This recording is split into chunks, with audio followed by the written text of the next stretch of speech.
if I have some money and I want to protect it from inflation, where's the best place to put it? Because I know money is going down in value. What should I do with my money? Yeah, so I would put it in stores of value, right? So that's the big thing is like, I brought in income. What do I do with it? Well, most people they put it in a bank, right? Or they spend it, and that's kind of normal.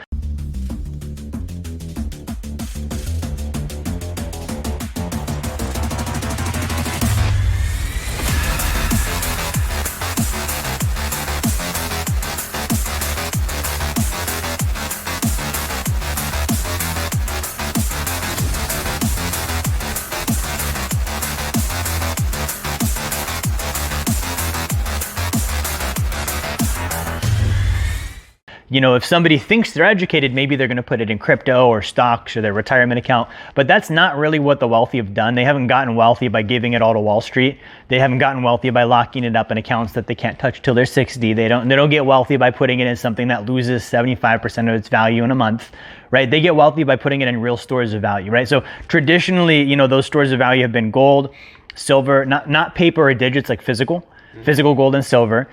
Real estate's another big one that they've used as a store of value, right? They'll use land, real estate, property, because that appreciates. They also use life insurance, right? But the one that I think the average person can start with immediately is probably gold and silver, because it's so easy to do. It's instant, right? Like when we work with clients, life insurance, it can take 2 to 3 months before it's set up. So it's like, well, what am I going to do for 90 days as I wait? Well, you could be buying gold and silver, right? Now, here's the thing is gold and silver, it's a store of value. It's not an investment. So we're not buying it because that alone is going to make us wealthy. Okay. It's also not a speculation. We're not trading it. We're not looking at, okay, well, we're going to buy it at this price. Hopefully the market pops up and then we're going to sell at a giant gain. We're literally saying we're buying something that's not going to ever go away. It hasn't and it never will. And that's going to keep my value stored till I'm ready to invest. Now, when I'm ready to invest, I can sell it, I can borrow against it, I can lease it out, I can do all sorts of things in order to get income from it. But the question is just, where do I put it in the meantime, right? So a lot of people, they don't have that mindset. If you go back prior to us being on the dollar, it used to be you had gold in the first place.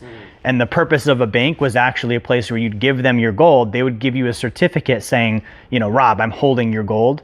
Bring me this certificate, kind of like dry cleaning. Bring me your certificate when you're ready to pick it up. Okay, and so that's what it was. And that's why we got paper dollars, is that was the certificate we would get. Okay, over time, they started actually issuing more certificates than they had gold. So it was like the dry cleaner starts giving out, collection receipts to people that didn't put dry cleaning in the dry cleaner. Okay, and then all these people can come in and like, I've got a receipt, I've got to take it, but they never put gold in the first place. Now there's only receipts, there is no gold. You can't trade a dollar for gold anymore. Okay, with a bank. Now you could still do it with your own finances. You could physically say, I'm going to start trading my dollars for gold now.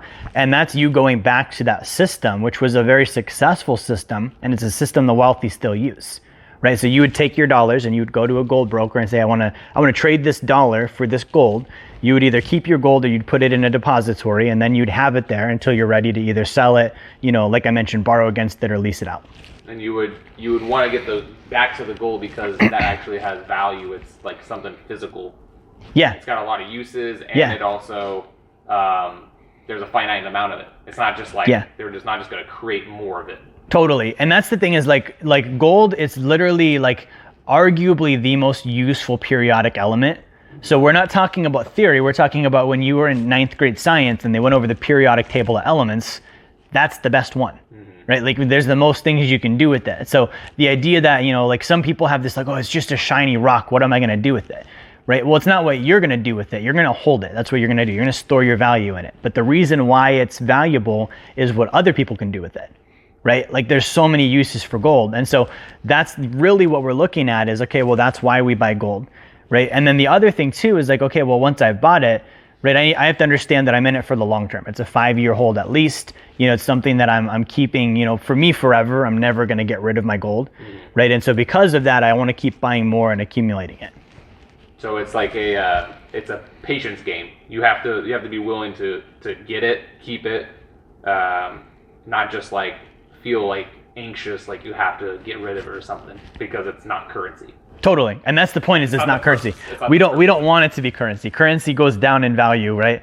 So gold, the thing with it is like gold, like you said, there's a finite amount, right? So right now the ratio is 1-to-1. Every single human being on the planet, if you counted them all up, there's enough gold in existence for all of us to own 1 ounce, right? So you look at the scarcity aspect, right? And scarcity only matters when there's also value, right? So I could take something that's not valuable and be like, oh, Rob, there's only 40 of them. And you'd be like, I don't care, right? There's no value, right? But if you look at, okay, well, it's the most valuable periodic element by actual use, and there's a scarce amount of them, and we can't create more of them.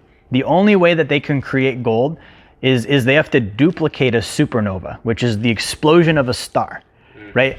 So this is like, and they tried doing it before, it's so expensive that it makes no sense to do. And it also puts everyone at risk because it's literally a nuclear explosion that they're creating in order to mimic a supernova. So it's like, oh, we made gold, but we also took out, a third of the population in the process, and everyone else has 3 eyeballs now.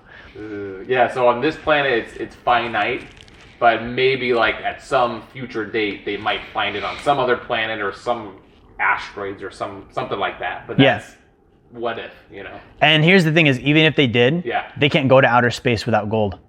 True. So they get there to get it. The helmets, the astronauts' helmets, they coat them in gold veneer to protect against like the sunlight and the radiation. True. The computer chips that they use have gold in them. The computers, the ships, like there's so much gold in just going to outer space that the old phrase, it takes money to get money, isn't true, but it does take gold to get gold. If you're wondering, what does Wealth Dynamics do? How can we actually help you? Number one, if you haven't gotten a copy of my book, Blueprint to Financial Freedom, grab one now. You can get that down in the comments in the video. You can get the link for that. Number two, we do a free course on Fridays on personal finance. Okay, you can also get the link for the description there too. And then finally, if you have a desire to start getting help walking through these different phases toward financial freedom, book a call with my team. Go to our website, set up a call. We're able to help out and answer questions. That's how we can help you. Thank you for watching. Like, share, subscribe. Make sure you turn notifications on, and I will talk to you guys on the next video.